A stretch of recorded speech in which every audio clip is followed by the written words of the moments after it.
Hello friends, egg bajji ఎలా తయారు చేయాలో చూద్దాం. ముందుగా గుడ్లని 10 మినిట్స్ పాటు లోపలి వరకు మంచిగా ఉడకబెట్టుకోవాలి.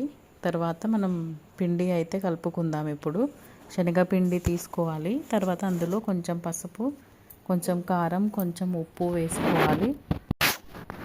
తర్వాత కొంచెం వంట సోడా, తర్వాత నేనైతే కొంచెం వాము అయితే వేస్తున్నా మంచిగా డైజెస్ట్ కావడానికి. పొడి పిండిని ఒకసారి ఇట్లా మొత్తం కలుపుకొని తర్వాత వాటర్ పోసుకొని పిండి జారుడుగా అయితే కలుపుకుందాం. ఇప్పుడు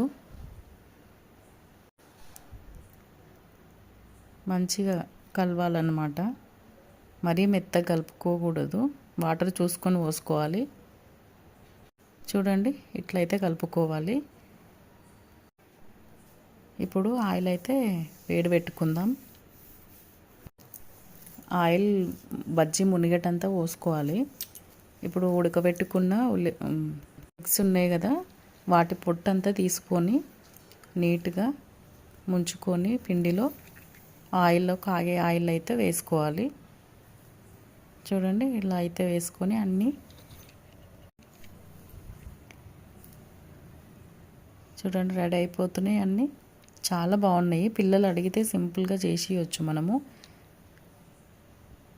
5 మినిట్స్లో సింపుల్గా ఈజీగా అయిపోతాయి. చాలా టేస్టీగా ఉంటాయి. ట్రై చేయండి.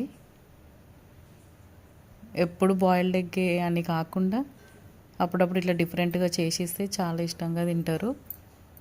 వీడియో నచ్చితే లైక్ చేయండి. Bye friends.